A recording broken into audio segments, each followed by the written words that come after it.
작년과 올해 우리 코로나 기간 동안 우리 교회 드림의 교회 청년들 7 커플이 결혼을 했습니다. 이번 토요일 날 또 한 커플이 결혼을 합니다. 그래서 보통 이제 결혼하면 제가 이제 신혼집에 이제 신방을 가는데 그동안 이제 거리두기로 이제 모이질 못하게 하니까 좀 밀려 있었습니다. 그래서 최근에 이제 다시 신방을 시작을 했는데 뭐 이렇게 물어봐요. 뭐 목사님 오시면 주로 토요일 저녁이나 주일 저녁 이렇게 가는데 뭐 간단하게 뭘 좋아하시냐고 물어보면 그냥 맵지 않으면 다 좋다. 너무 많이 하지 말고 아주 간단하게 뭐 하기 힘들면 짜장면 시켜도 되니까 이제 그렇게 하라고 이제 얘기를 합니다. 근데 집집마다 이제 메뉴는 다 조금씩 다르고 다 정성껏 준비를 하는데 공통점이 이제 콜라를 이렇게 딱 준비를 하더라고요. 그 제가 평소에 제가 어디서 얘기했는지 모르겠지만 우리 하여튼 만나는 사람마다 제가 콜라에 대해서 콜라는 세상에 딱 한 종류가 있다. 코카콜라만이 진정한 콜라이고 제가 미국에 있을 때 그 미국에 나오는 콜라 중에 상당히 많습니다. 다 먹어봤습니다. 하나씩 다 먹어보고 내린 결론이 코카콜라 가장 달더라고요. 제 입맛에 설탕물. 근데 코카콜라도 이게 종류가 있습니다, 여러분. 뭐 다이어트 이런 종류가 아니라 이 용기 담아내는 용기에 따라서 그 단맛이 달라요. 그래서 뭐 1.5리터 페트병 이런 거는 좀 묽습니다, 좀. 그리고 가장 제 입맛에 가장 설탕물의 진수, 가장 달고 맛있는 게 이게 245ml. 이 조그마한 캔 있지 않습니까? 큰 거 350 이거 아닙니다. 245ml에 그냥 먹으면 또 콜라의 맛이 없어서 컵에 얼음도 한 3개 정도 너무 초과되면 너무 이게 녹으면서 같이 화학작용을 일으키면서 설탕물의 그 오묘한 맛이 없어집니다.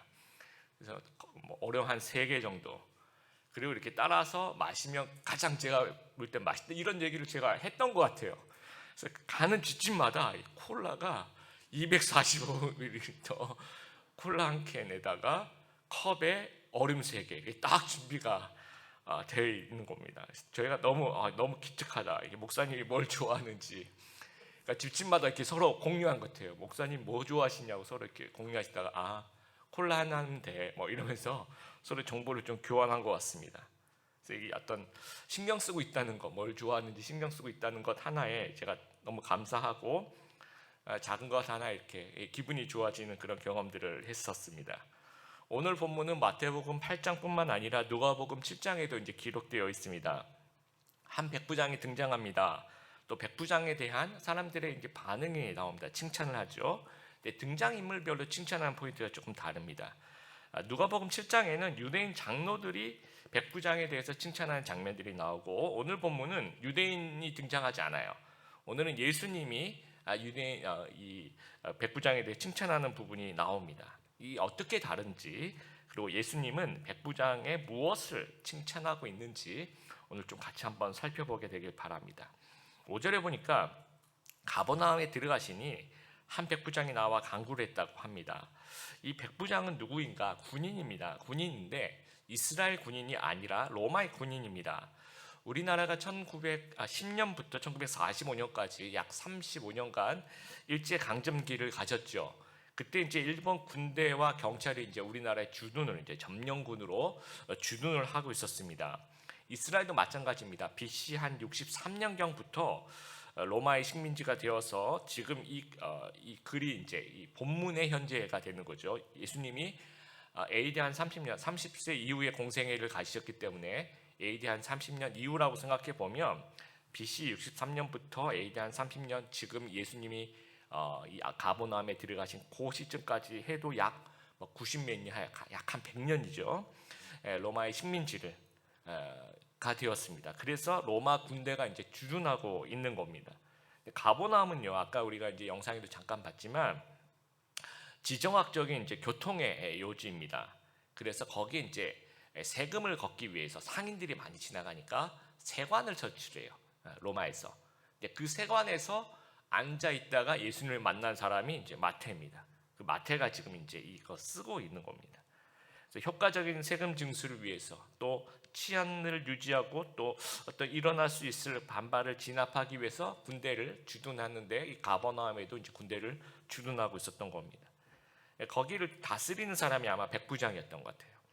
100명 정도의 병사들을 직접 지휘하는 우리나라 직제로 보면 한 중대장, 한 대위 정도 된다고 보지만 실제로 군대 크기는 그 정도지만 영향력은 우리나라 그 중대장보다 훨씬 더 영향력이 있는 한 대대장급 영향력 그 정도 되지 않을까 생각합니다.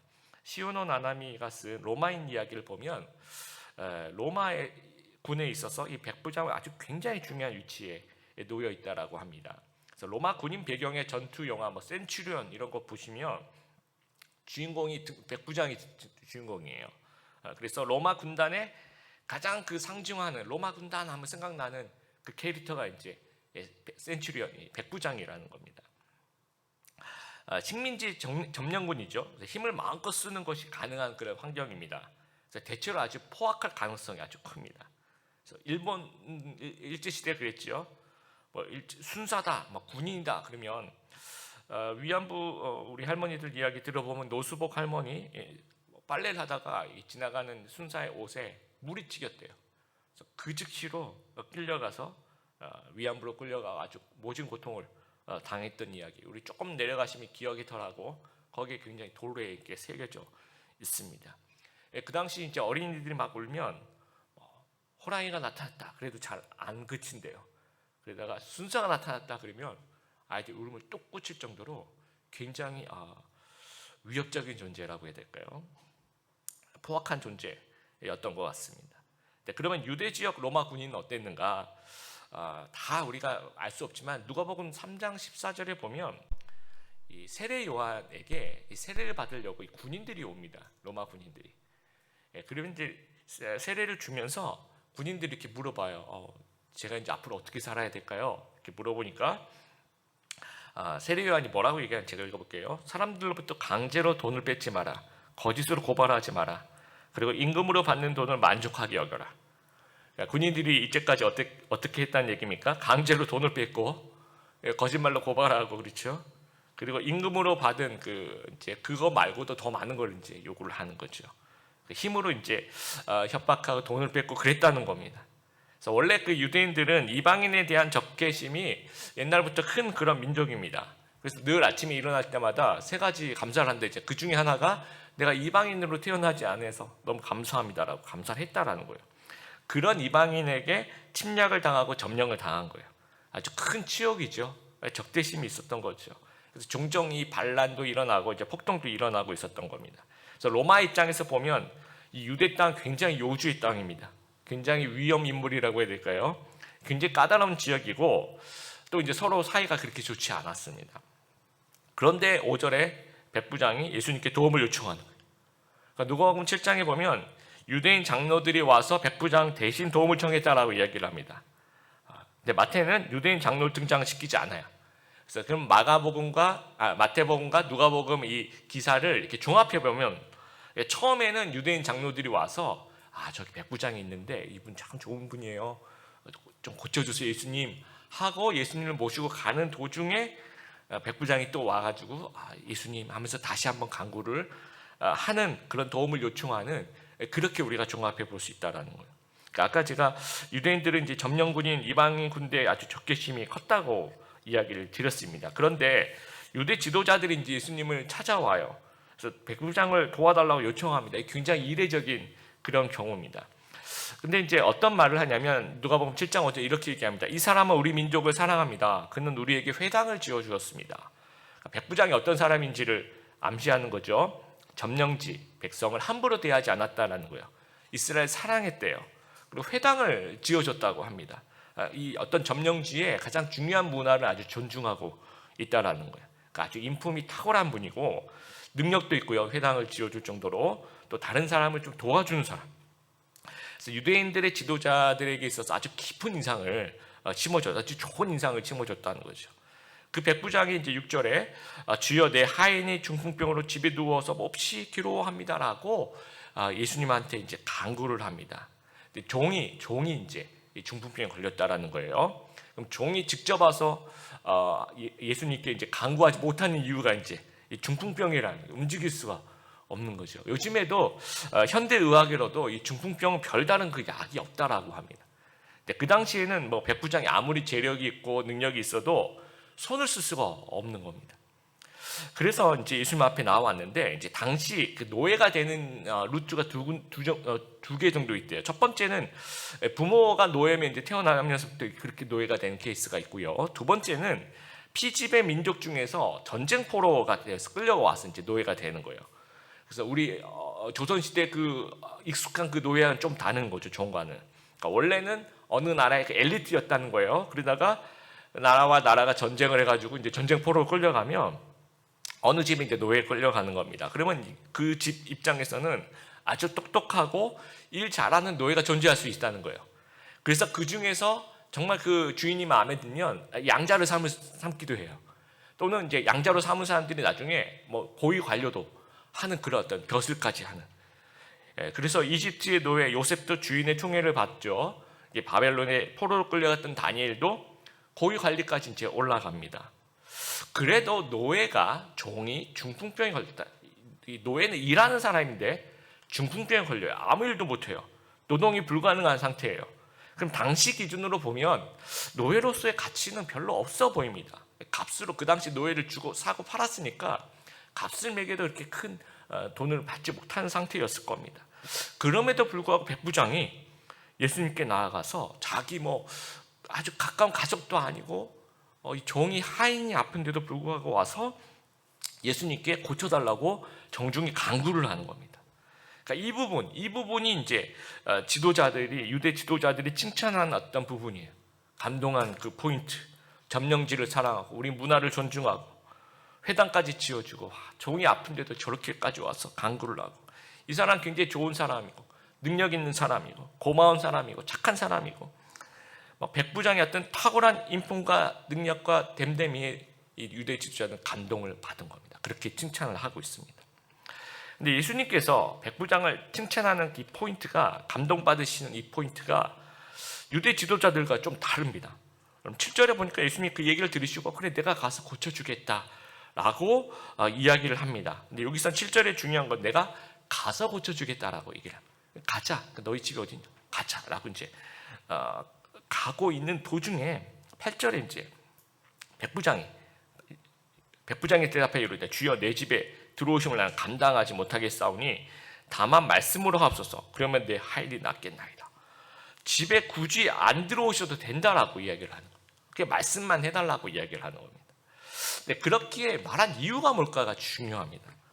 그러니까 백부장의 이제 평소 인격을 좀 비추어 보면 예수님께서 이방인 군인의 집에 들어가게 되면 그 당시 이제 유대인들이 이방인에서 굉장히 좋지 않은 특히 점령군이잖아요, 그렇죠? 유대인들의 어떤 구설수에 올라서 굉장히 곤란해질 수가 있다라는 거죠.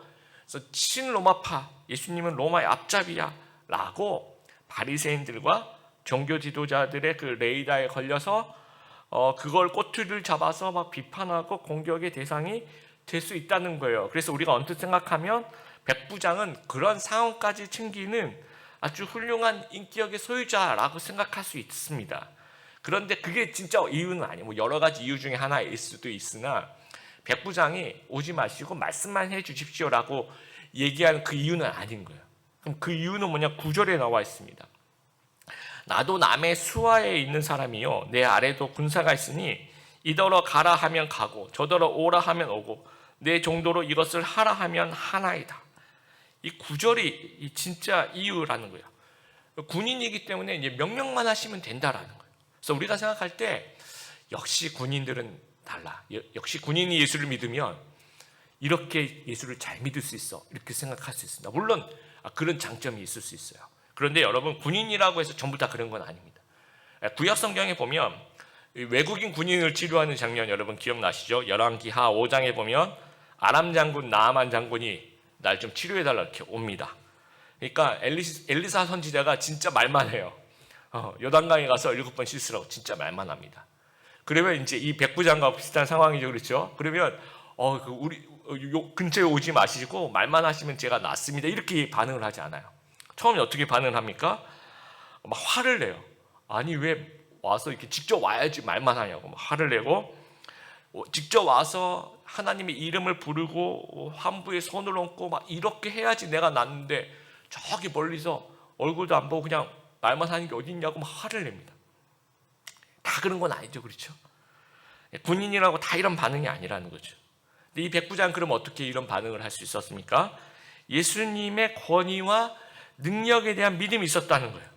그러니까 예수님을 만류한 진짜 이유가 예수님에 대한 확고한 믿음이 있었다는 거예요. 절대 믿음, 아주 절대로 신뢰하는 그런 믿음이 있었다라는 겁니다. 그러니까 예수님의 반응이, 예수님이 들으시면 놀라세요. 이렇게 큰 믿음을 본 적이 없다. 우리 헬라어 성경 보면 so great faith라고 합니다. so large faith라고 이 얘기를 합니다. 이렇게 큰 믿음을 내가 이스라엘에 본 적이 없다. 11절 12절에 이제 천국에 가는 얘기를 합니다. 우리 천국에 가면 아브라함과 이삭과 야곱과 함께 이제 그 믿음의 사람들이 천국에 있는데, 너희 그 유대인들, 예수님 안 믿는 유대인들은, 그 믿음 없는 유대인들은 못 들어와. 너희는 다 쫓겨날 거야. 이렇게 믿음 있는 이 백부장과 같은 사람들이 이렇게 같이 동서로부터 많은 사람, 이방인들이, 예수님 믿는 이방인들이 와서 그렇게 천국에 잔치를 벌릴 거야, 그 얘기를 하시는 거예요. 그러니까 이방인 백부장을 칭찬하면서 유대인들은 의문의 일패, 괜히 혼나고 있습니다. 그러면서 13절에 예수님께서 믿음대로 이루어질 것이다. 가라, 내가 믿음대로 될지어다 하시니 그 즉시 하인이 나, 말씀하신 그 순간에 병이 나게 됩니다. 켄 블렌차드라는 사람이 쓴 칭찬은 고래도 춤추게 한다라는 그런 책이 있죠. 이제 이 사람이 어떤 수족관에 갔대요. 수족관에 갔는데 이 2톤짜리 아주 큰 범고래가 3m 넘게 이게 점프를 하더라는 겁니다. 그래서 도대체 이게 거기 이제 본인이 이제 놀랬던 거예요. 어떻게 이 고래가 이 점프를 이렇게 하면서 이 조련사에게 이렇게 큰 덩치의 고래가. 그래서 이제 조련사를 붙잡고 이제 물어봤대요. 그랬더니 조련사가 뭐 여러 얘기를 하는데 종합해 보면 이런 거죠. 칭찬을 통해서 이렇게 방향을 제시하는 거예요. 그러니까 조련사가 이 고래가 뭘 잘하면 칭찬을 해주는 거예요. 그러니까 긍정적인 행동에 칭찬하고 부정적인 행동에는 칭찬을 하지 않는 거예요. 그러면 이 고래는 조련사가 칭찬하는 그 행동을 따라하는 것, 그리고 칭찬하지 않는 행동을 안 하게 되는 거죠. 그래서 범고래가 조련사의 칭찬 포인트를 따라오다 보면 이 조련이 되는 거예요.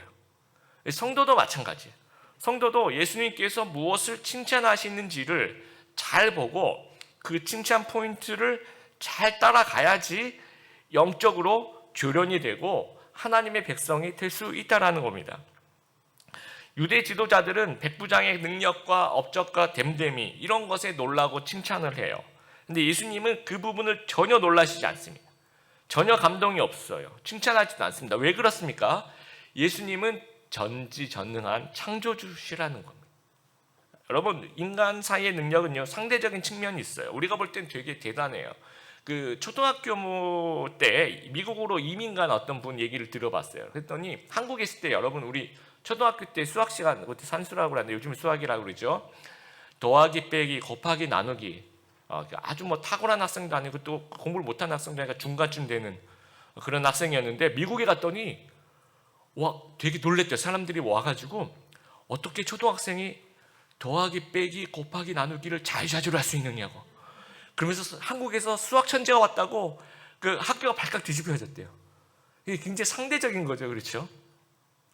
여러분, 누군가가 수능 만점을 받아요.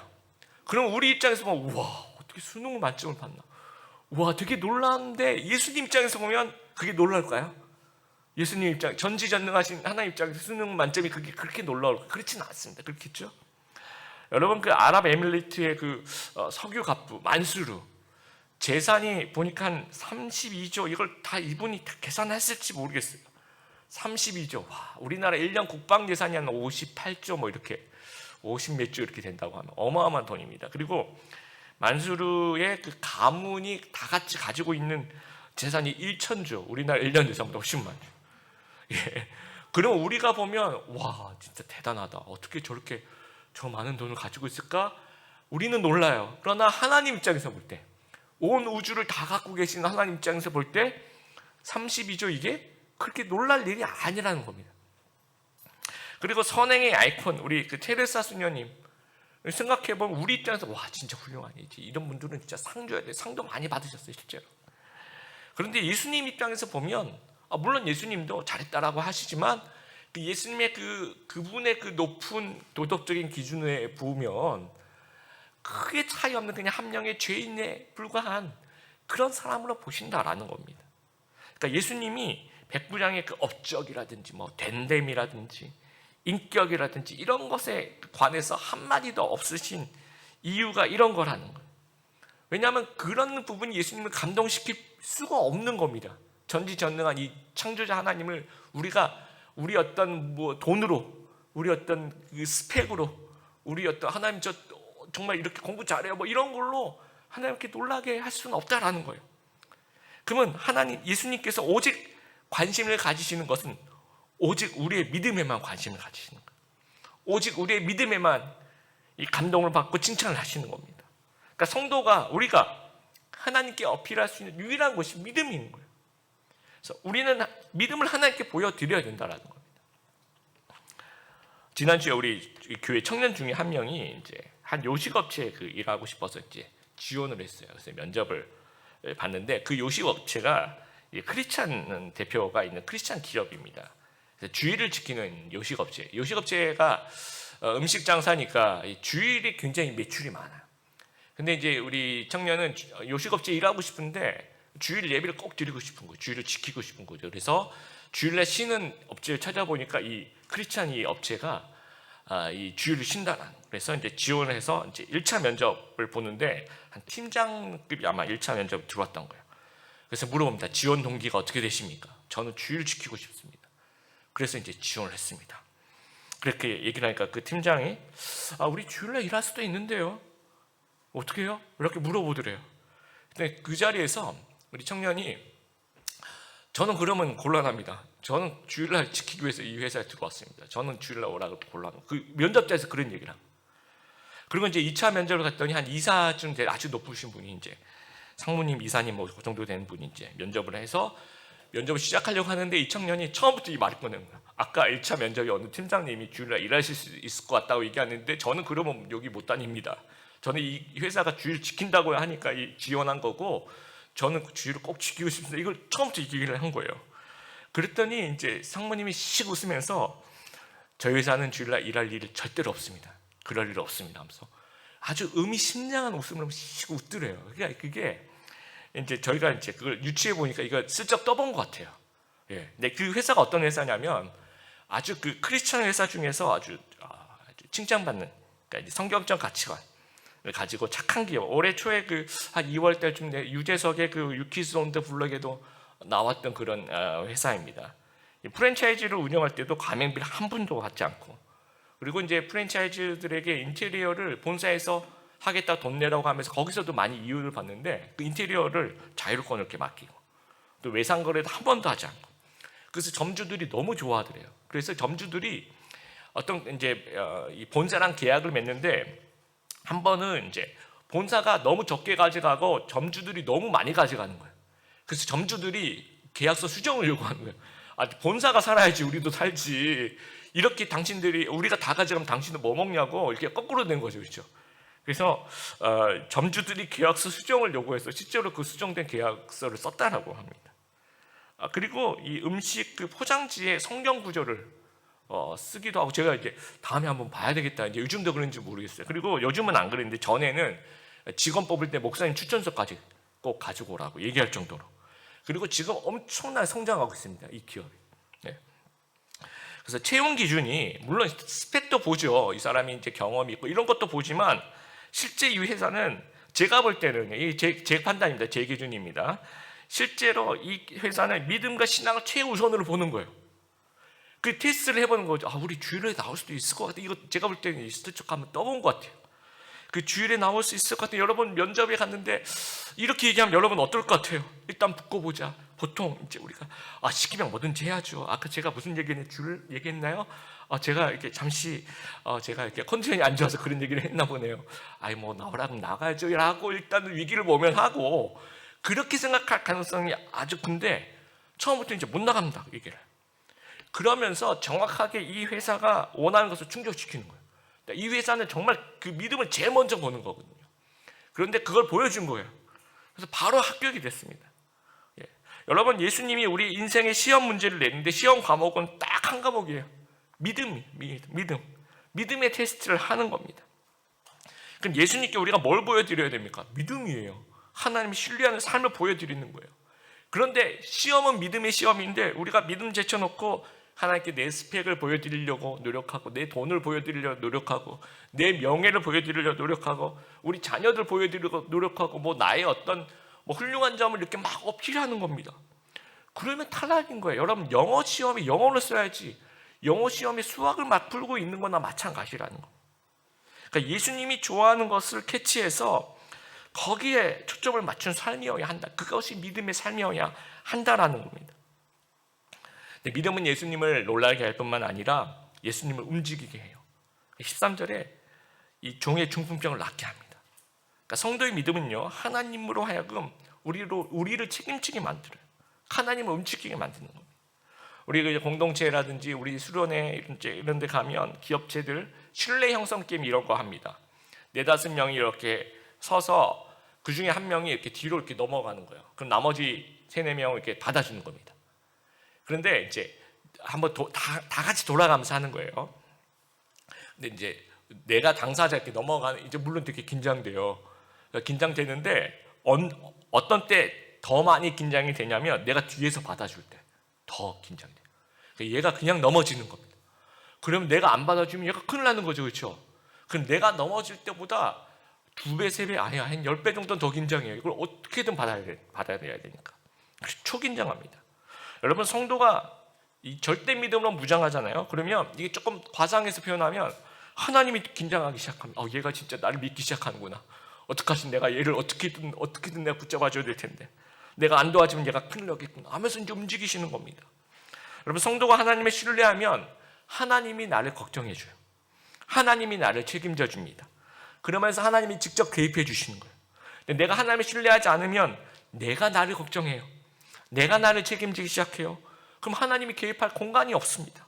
그럼 내가 하나님을 신뢰하지 않으면 그냥 내 수준만큼 사는 거예요. 근데 내가 하나님을 신뢰하면 하나님 수준, 내가 생각할 수 없는, 내가 상상할 수 없는 하나님 수준의 인생을 살게 된다라는 거예요. 우리 여기 계신 또 우리 집에서 예배드리는 우리 드림의 교회 성도들도 내가 생각하는 그런 수준이 아니라 믿음으로 하나님이 생각하는 그런 수준의 삶 살아가시는 귀한 우리 성도님들 되기를 축복합니다.